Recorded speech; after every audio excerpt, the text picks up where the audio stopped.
لیکن اس لشکر اور اس قوم کو اب اور بعد میں تحفظ کون فراہم کرے گا؟ یہ بات ٹھیک ہے، میں نے آپ کو پچھلے ویلاگ میں کہی تھی کہ اس سے پہلے جتنے لشکر بنائے گئے نا، ان لشکروں نے دہشت گردوں کا خاتمہ کیا، بلکہ زیادہ لڑائی لشکروں نے لڑی. فوج تو لڑائی اتنی لڑتی بھی نہیں تھی، دہشت گردوں کا وہ کیا مقابلہ کرے گی اپنے علاقوں کے اندر، اپنے شہروں کے اندر. انہیں تو وہاں سمجھ بھی نہیں آتی تھی، ان علاقوں کے بارے میں جو لوگ جانتے تھے انہوں نے لشکر بنائے اور وہ دہشت گردوں سے لڑے. لیکن ہوا کیا؟ بعد میں ان کا قتل عام ہوا. دہشت گرد تو اس وقت ہار گئے، لیکن بعد میں ٹارگٹ کلنگ شروع ہو گئی، اور اس لشکر میں شامل لوگوں کو ایک ایک کر کے، کوئی بازار میں جا رہا ہے، کوئی گاڑی پہ جا رہا ہے، کوئی کہیں جا رہا ہے، کوئی ٹریول کر رہا ہے، کوئی گھر میں ہے، انہیں ٹارگٹ کلنگ کیا گیا، ان سب کو مارا گیا. اور یہ ساری چیزیں رپورٹ ہوئی ہیں، میں آپ کو ان کی پوری ایک تفصیلی رپورٹ دوں گا. پھر وہ یہ کہتے ہیں انہیں تحفظ بعد میں کون فراہم کرے گا؟ جس قوم کو تم نے خود ڈی ویپنائز کر کے دہشت گردوں کے رحم و کرم پہ چھوڑا ہے، ان کو دوبارہ اسلحہ دے کر واپس کیسے لوگے؟ قوم کی جو دشمنی وجود میں آئے گی اور اس میں جو نسلیں برباد ہوں گی، اس کا حساب کون دے گا؟ اور ان غیر ریاستی لشکروں سے پھر باقی قوم کو تحفظ کون دے گا؟ جیسا کہ خیبر پختونخوا کے چند اضلاع میں ہو رہا ہے. پھر ایک اور پرابلم بھی ہے نا، یہ تو بعد میں صلح بھی کر دیتے ہیں. یہ تو آج کہتے ہیں بیڈ طالبان ہے، کل کہتے ہیں گڈ طالبان ہے. کل دوبارہ ان کی دہشت گردوں سے صلح ہو جاتی ہے تو وہ دہشت گرد آ کے ان لوگوں کو نہیں ماریں گے جو ان کے کہنے پہ پہلے دہشت گردوں کو مار رہے تھے. یہ بھی بڑا پرابلم ہے. مولانا صاحب یہی پوچھ رہے ہیں، تو کیا غلط پوچھ رہے ہیں؟ جواب تو دینا ہوگا اور دلیل سے دینا ہوگا. اور ہاں، تمہارے زر خرید چینلوں، لے پالک یتیم سیاسی کارکنوں اور غلام مولویوں سے یہ نہیں ہو پائے گا. تمہیں خود مولانا کی للکار کا جواب دینا ہوگا.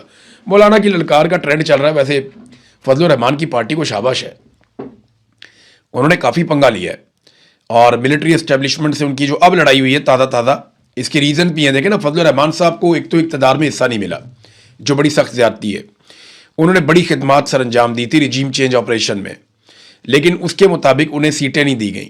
بنتا تو یہ تھا کہ جب فارم 47 بانٹے جا رہے تھے تو فضل الرحمان صاحب کو 30-40 فارم 47 بانٹ کے ان کی دلی خواہش پوری کی جاتی، انہیں صدر پاکستان بنایا جاتا. وہ نہیں کیا گیا.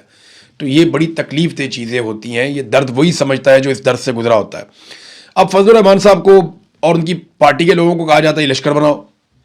انہوں نے پول کھول دیا. اور یہ لشکر بنانے کے بارے میں یہ جو قتل عام ہوا ہے نا پولیس والوں کا، سیکیورٹی اہلکاروں کا زیارت میں کوئٹہ کے قریب، یہ واقعات اسی سلسلے کی ایک کڑی بتائے جاتے ہیں. یہاں پہ لواحقین جو ہیں وہ ابھی بھی لاشیں رکھ کر سڑکوں پہ بیٹھے ہوئے ہیں، اور ریاست کو کسی قسم کا کوئی احساس نہیں ہے. کوئی اس پہ بات کرنے کو بھی تیار نہیں ہے. پاکستان کی میڈیا کو اجازت ہی نہیں ہے کہ وہ اس کے اوپر بات کرے. وہاں خواتین بھی آ گئی ہیں لواحقین کے ساتھ، اور وہ یہ بتا رہی ہیں، خواتین نے وہاں تقریر کرتے ہوئے کہا کہ 2 کلومیٹر دور ایف سی کا قلعہ تھا اور وہاں پہ بھاری ایف سی کی نفری اور ہتھیار تھے، مگر کوئی نہیں آیا. یہ شہید محمد آصف کی ایک رشتہ دار ہے، وہ بتا رہی تھی کہ نہ تو یہ خود آئے ایف سی والے مدد کرنے کے لیے، فوج یا ادارے خود بھی نہیں آئے، اور اسلحہ پہنچانے والوں کو بھی وہاں جانے نہیں دیا گیا. اور وہ کہتے ہیں ہمارا قصور یہ ہے کہ بلوچستان منرل سے بھرا ہوا ہے، معدنیات ہیں بہت زیادہ وہاں پہ، اور آپ اسے ہڑپ کرنا چاہتے ہیں. دہشت گردوں نے ہمارے پیاروں کے چہروں پر تیزاب پھینکا. ایسا ظلم تو فلسطین میں بھی نہیں ہوتا. تو ہم دعا کرتے ہیں کہ یہ آخری شودا ہوں پولیس کے، سیکیورٹی فورسز کے. لیکن یہ لیویز کے ساتھ، پولیس کے ساتھ لگاتار ہو رہا ہے، لمبے عرصے سے ہو رہا ہے. تو ناظرین، فضل الرحمان صاحب کی تازہ لڑائی ہوئی ہے، اور لڑائی کا ریزن یہ ہے کہ ملٹری اسٹیبلشمنٹ نے فضل الرحمان صاحب کو دھوکہ دیا. جو ان کے ساتھ چیزیں طے ہوئی تھی وہ نہیں کی، اور اب فضل الرحمان صاحب سے ڈو مور کی ڈیمانڈ کر رہے ہیں. تو باری باری سب کی باری ہے. اگر سارے اکٹھے ہو کر نہیں لڑیں گے تو یہ سب کو باری باری ماریں گے. یہ بات تو سچ ہے. ابھی تک عاصم منیر صاحب نے کس کس سے لڑائی کی اور کس کس کو فتح کر لیا ڈرا کر دھمکا کر، اور کون کون ایسا ہے جس نے سرنڈر نہیں کیا، وہ میں آپ کو بتاتا ہوں. آرمی چیف بننے کے بعد انہوں نے جو لڑائی کی، ایک تو انہوں نے پیپلز پارٹی اور پی ایم ایل این نے تو فوری طور پہ سرنڈر کر دیا. پی ایم ایل این اور پیپلز پارٹی کو انہوں نے فتح کر لیا، اور ان جماعتوں نے مکمل طور پہ ملٹری اسٹیبلشمنٹ یا آرمی چیف کے سامنے سرنڈر کیا ہے. بلکہ اس لیول کا سرنڈر کیا ہے جو تاریخ میں کسی اور پولیٹیکل پارٹی نے نہیں کیا. آج آصف علی زرداری جو انقلابی بنا پھرتا تھا، وہ یہ کہتا ہے اپنے جلسوں میں کہ جناب ہم اسٹیبلشمنٹ کے ہاتھ مضبوط کریں گے.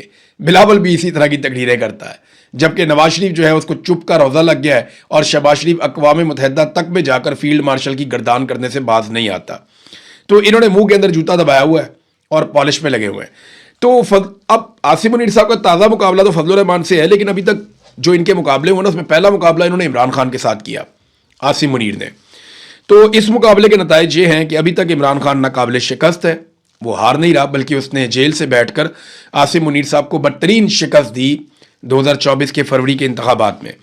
دوسرا مقابلہ عاصم منیر صاحب کا ہوا تحریک لبیک سے ٹی ایل پی والوں سے، اور اس مقابلے میں بھی ایسا لگتا ہے کہ وہ دونوں بھائی ہار ماننے کو تیار نہیں ہیں. انہیں ابھی تک جبری طور پہ لاپتہ رکھا گیا ہے، اور کبھی کبھی وہ زور لگاتے ہیں، کبھی سوشل میڈیا پہ، کبھی کسی اور طریقے سے، لیکن پی ٹی آئی نے ان سے بہت بہتر لڑائی لڑی ہے. تیسرا مقابلہ مارنگ بلوچ کے ساتھ ہوا عاصم منیر صاحب کا. وہ آزادی اظہار رائے کا استعمال کرتے ہوئے انسانی حقوق مانگ رہی تھی بلوچستان کے لوگوں کے لیے، تو انہیں جیلوں میں ڈال دیا گیا اور انہیں لمبی لمبی سزائیں سنا دی گئیں، مارنگ بلوچ کو اور ان کے ساتھیوں کو. تو وہاں پہ بھی وہ لوگ ہار نہیں مان رہے.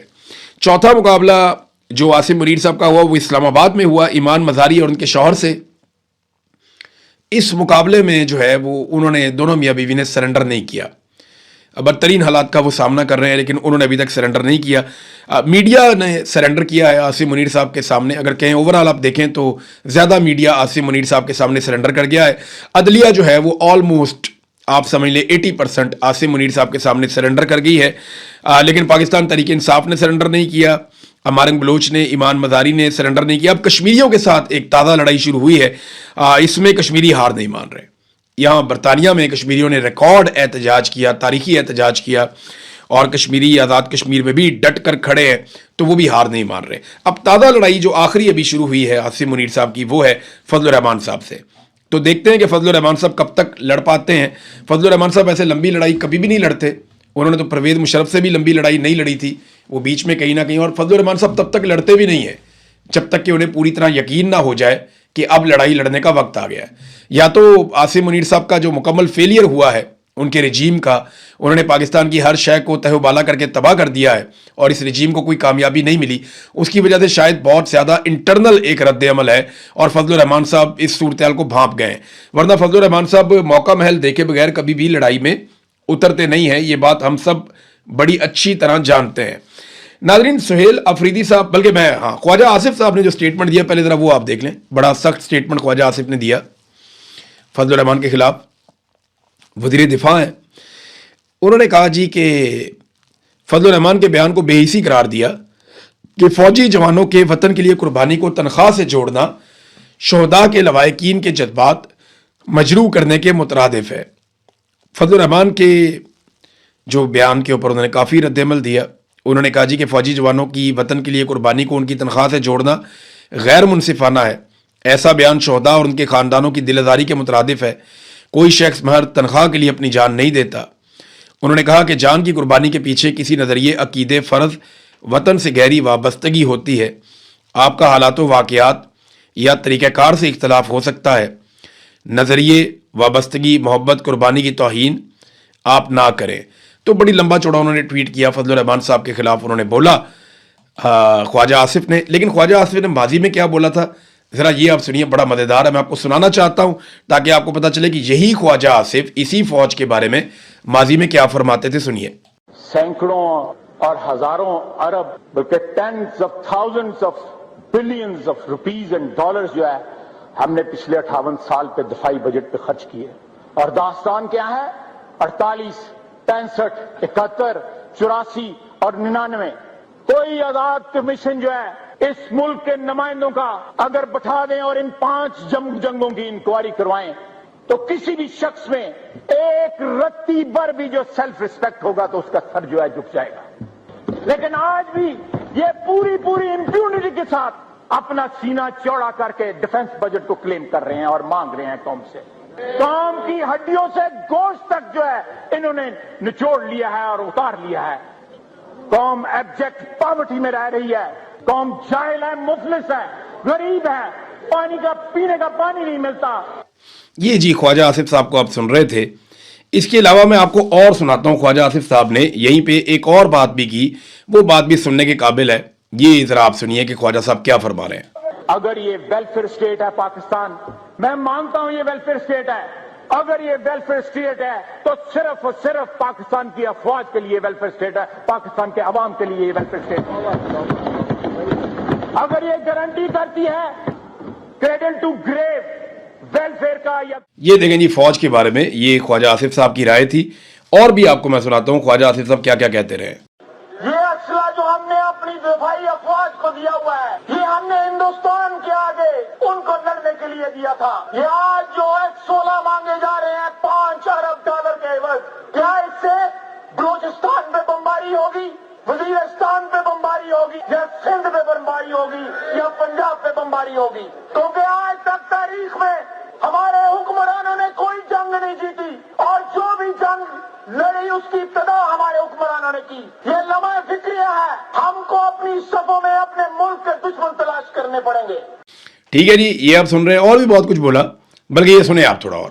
اکبر بگٹی کا قاتل جو ہے، اکبر بگٹی اس سے بہت بڑا پاکستانی تھا اپنے قاتل سے۔ انہوں نے تو یہ بھی کہا کہ قوم کی ہڈیوں سے غدہ نکال کر کھا گئے، یہ انہوں نے فوج کو کہا تھا خواجہ آصف نے۔ یہ ایک اور ذرا سنیں آپ، ایک انٹرویو دیتے ہوئے خواجہ آصف نے کیا کہا، ذرا یہ بھی آپ سن لیں، آپ کو ذرا تسلی ہو جائے گی۔ یہ سنیے جی۔ انہوں نے قطر کی جنگ ہاری، آپ نے پوچھا ان سے کہ آپ نے قطر کی جنگ ہاری، 65 میں فیک جو ہے وکٹری ڈکلیئر کی، وہ پوچھا آپ نے؟ انہوں نے سیاچین ہارا، آپ نے پوچھا ان سے؟ انہوں نے کارگل ہارا، آپ نے پوچھا؟ دیکھیں جی، خواجہ آصف کا یہ ماننا ہے کہ پاکستان کی فوج ساری جنگیں ہاری ہے، اور 1965 کی جو ایک جنگ جس میں پاکستان کی فوج یہ کلیم کرتی ہے کہ وہ جنگ پاکستان نے جیتی تھی، وہ کہہ رہے ہیں جی وہ جعلی تھا۔ وہ جو ان کا دعویٰ تھا کہ 1965 کی جنگ جیتی ہے، خواجہ آصف کے بقول وہ دعویٰ جھوٹا تھا، فوج نے غلط بات کی ہے۔ اچھا، اس کے علاوہ خواجہ آصف کا یہ ماننا ہے، اور یہ بات سچ بھی ہے، کہ سیاچن پہ انڈیا نے قبضہ کیا، وہ پاکستان کا تھا، وہ انڈیا نے کنٹرول کر دیا اسے، بہت ساری چوٹیاں وہ لے گیا اور ان کو پتہ ہی نہیں چلا۔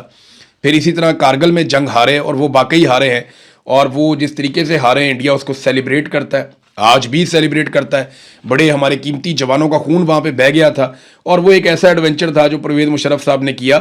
نواز شریف صاحب آج بھی روتے ہیں کہ جناب میرے ساتھ پرویز مشرف نے دھوکہ کیا تھا۔ سہیل آفریدی نے ایک سرنڈر کیا پاکستان کی ملٹری اسٹیبلشمنٹ کے سامنے، تازہ سرنڈر ہے، میں آپ کے سامنے رکھ دیتا ہوں۔ سہیل آفریدی صاحب نے کیا یہ کہ جو خیبر پختونخوا کے ڈائریکٹر اینٹی کرپشن صدیق انجم، انہیں جو ہے وہ محکمہ پروسیکیوشن کو واپس کر دیا گیا، ان کی خدمات کو۔ اچھا، یہ نا اسٹیبلشمنٹ کا بڑا دباؤ تھا، انہوں نے ایک جج صاحب جو ہیں ان کے خلاف، جو اسٹیبلشمنٹ کے بڑے پسندیدہ جج صاحب ہیں، ان کے خلاف معاملہ کیا ہوا تھا، تو کافی عرصے سے یہ ڈیمانڈ تھی، اور علی امین گنڈا پور کے دور میں تو علی امین گنڈا پور نے ان کو نہیں جانے دیا، لیکن سہیل آفریدی نے وہی کیا جو ملٹری اسٹیبلشمنٹ چاہ رہی تھی اس معاملے پہ۔ اب آ جائے ناظرین خطے کی صورتحال، وہ بڑی خوفناک ہو گئی ہے، باقاعدہ ایک جنگ شروع ہو گئی ہے۔ ایران نے کئی بحری جہازوں کو نشانہ بنایا، اور یہ وہ بحری جہاز ہیں جنہیں امریکہ گزارنے کی کوشش کر رہا تھا عمان کے قریب سے ایک نئی راہداری میں سے۔ امریکہ نے ایران کی سرحد سے دور عمان کے قریب آبنہ ہرمز میں سے ایک نیا راستہ نکالا ہے، ایک نئی راہداری بنائی ہے، وہاں پہ ان کی فورسز موجود ہیں۔ وہ کہتے ہیں جی ہم یہاں سے آئل ٹینکروں کو نکالیں گے۔ اب وہ وہاں سے نکالنا چاہ رہے تھے، ایران کہتے ہیں جی ہمارے بغیر آپ یہاں سے نہیں نکال سکتے، ہم یہ نہیں کرنے دیں گے۔ اور ایران سمجھتا ہے کہ یہ خلاف ورزی ہے اس معاہدے کی جو پاکستان میں ہوا تھا، بلکہ یہاں ایک سٹیٹمنٹ بھی آ گیا ہے جو اسماعیل بقائی کا سٹیٹمنٹ ہے، یہ ایئر وائی کے اوپر چھپا ہوا تھا کہ کوئی شک نہیں اسلام آباد ایم او یو ختم ہو گیا ہے۔ ترجمان ایرانی وزارت خارجہ اسماعیل بقائی، یعنی جو ہم جس پہ اترا رہے تھے، جس پہ ہم بہت بات کر رہے تھے اسلام آباد ایم او یو کی، وہ ایرانی وزارت خارجہ کے جو ترجمان ہیں وہ کہتے ہیں جی وہ تو ایم او یو اب ختم ہو گیا، یعنی اس کی تو خلاف ورزی ہو گئی، کیونکہ امریکہ نے بہت بمباری کی ہے پچھلے 3 دن میں ایران پہ، باقاعدہ اب ایک جنگ شروع ہو چکی ہے۔ ڈونلڈ ٹرمپ نے کانگریس کو بھی آگاہ کر دیا ہے اور یہ بتا دیا ہے کہ اب لڑائی ہوگی، اور باقاعدہ احکامات جاری کر دیے گئے ہیں، حملوں کی ایک کے بعد ایک لہر آ رہی ہے۔ ایران جوابی حملے کر رہا ہے، ادھر سعودی عرب نے اٹیک کر دیا ایک ایئرپورٹ پہ یمن میں، اور یمن کے جو حوثی ہیں انہوں نے اٹیک کر دیا سعودی عرب میں ایئرپورٹ کے اوپر، اور وہاں پہ کچھ آگ کے شعلے اٹھتے ہوئے دکھائی بھی دیے، لیکن سعودی سورسز یہ کہہ رہے ہیں کہ انہوں نے تمام جو میزائل مارے گئے تھے یا راکٹس مارے گئے تھے یمن کی جانب سے، ان تمام کو انہوں نے ہوا میں تباہ کر دیا۔ تو خطے کی صورتحال کوئی بڑی اچھی نہیں ہے، عجیب و غریب صورتحال پیدا ہو گئی ہے۔ یہاں ڈونلڈ ٹرمپ نے ایک سٹیٹمنٹ دیا جس کا جواب ایران نے دیا ہے۔ ڈونلڈ ٹرمپ نے دوبارہ اعلان کر دیا کہ آبنہ ہرمز کی ہم ناکہ بندی کر رہے ہیں اور گزرنے والے ہر جہاز سے 20% ہم فیس وصول کریں گے. یعنی امریکہ وہاں پہ ناکہ بندی کرنے جا رہا ہے آبنائے ہرمز کی, اور جو جہاز وہاں سے گزرنا چاہتا ہے وہ ڈونلڈ ٹرمپ کو 20% دے دے. یعنی جتنے کا وہ مال لے کر جا رہا ہے, فرض کریں اس جہاز کے اندر 10 ارب کا مال ہے, تو 2 ارب روپیہ ڈونلڈ ٹرمپ کو دے دیں اور جہاز آپ وہاں سے نکال کر لے جائیں. تو یہ جناب اب ڈونلڈ ٹرمپ نے اس قسم کی بات کی ہے. اس کے جواب میں جو ایرانی وزیر خارجہ ہیں انہوں نے بڑا مزیدار رپلائی دیا. انہوں نے کہا جی کہ ایران ہمیشہ سے آبنائے ہرمز کا محافظ رہا ہے اور ہمیشہ رہے گا, اور یہ جو ڈونلڈ ٹرمپ نے آبنائے ہرمز پر فیس وصول کرنے کا جو بیان دیا ہے, انہوں نے کہا جی بالکل درست بیان ہے ان کا. جو بھی آبنائے ہرمز میں کمرشل جہازوں کو محفوظ رستہ فراہم کرتا ہے اس کو اس کام کا معاوضہ ملنا چاہیے, اور ہم یہ کام کرتے رہے ہیں. انہوں نے مزید کہا کہ 20% بہت زیادہ ہے, ہم دام بہت مناسب رکھیں گے. یہ جناب ایران اس وقت کہہ رہا ہے کہ جناب ہمارا کنٹرول ہے, ہماری جگہ ہے, یہاں سے جو گزرے گا ہمیں فیس دے کر جائے گا, جبکہ ڈونلڈ ٹرمپ نے 20% فیس رکھ دی ہے. تو وہ جو ایک سارا ماحول بنا تھا جنگ بندی کا, معاہدے ہو رہے ہیں, بات چیت ہو رہی ہے, وہ تو سارا پڑ گیا کٹائی میں. اب جب امریکہ کو دوبارہ فیس سیونگ چاہیے ہوگی تو امریکنز پاکستانیوں سے رابطہ کریں گے اور دیگر جو فریق ہیں ان سے رابطہ کریں گے, اور ہم دوبارہ سے امریکہ کو فیس سیونگ دیں گے.